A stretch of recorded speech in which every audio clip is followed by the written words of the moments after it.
Hi, welcome to the 21st Century Literature class. This is Miss Maria Cecilia Ledeza, your subject teacher.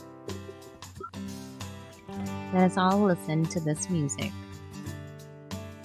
Sa iyong kagandahan, ako ay naghaharap at nais kong malaman kung mayroon pang pag-asa. Are you all familiar with the music? If yes, what is it called?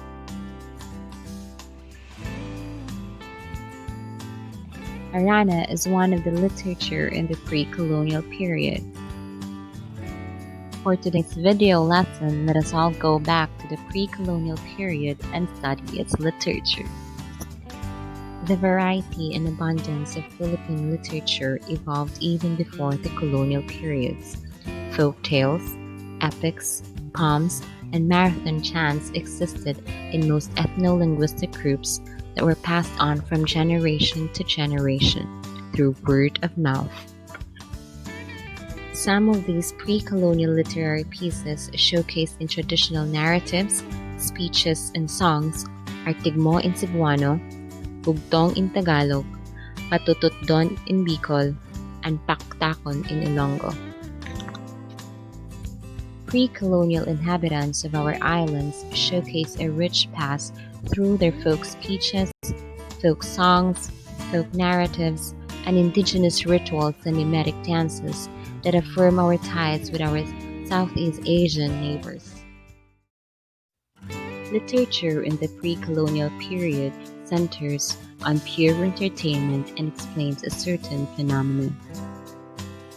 They were classified into three: folk speeches, folk songs, and folk narratives.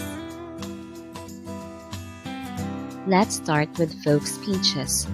These refer to the dialect or style of speaking unique to people living within a geographic area.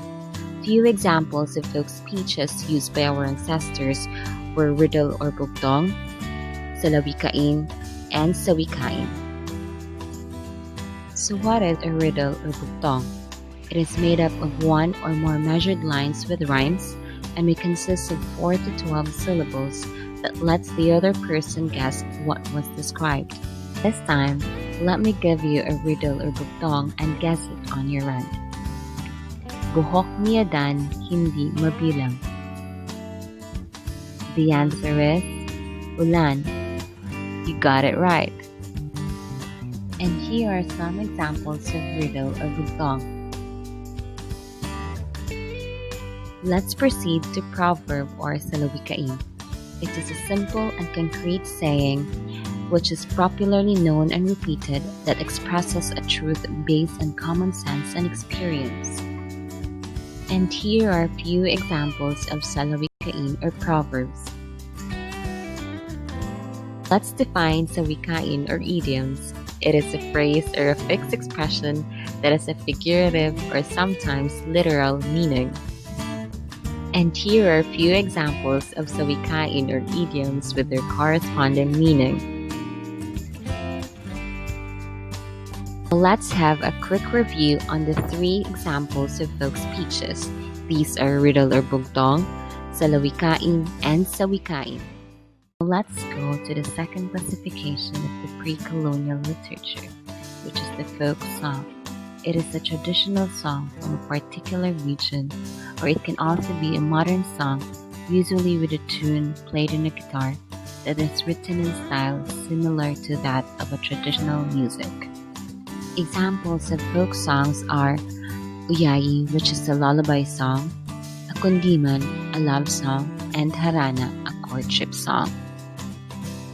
Here are some examples of folk songs from Luzon. These are from the Visayas.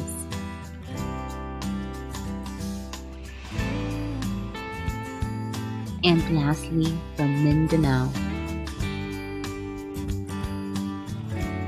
Now let's define folk narratives.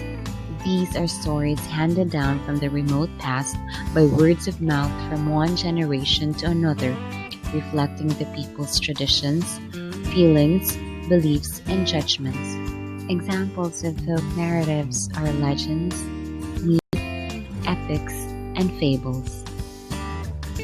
What is a legend? It is a traditional story sometimes regarded as historical but unauthenticated.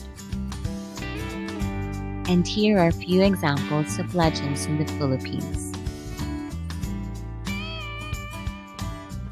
Let's define myth.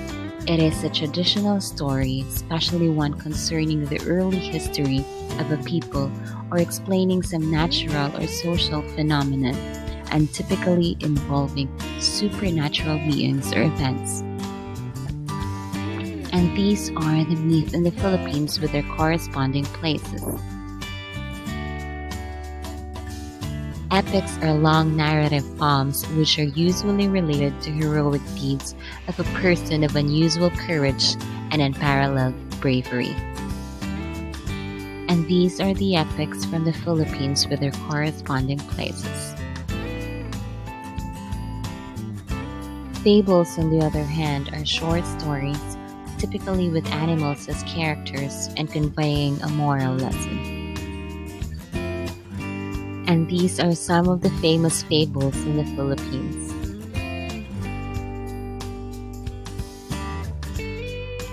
Thanks for watching, and see you in our next video lessons. Please proceed with exercises given.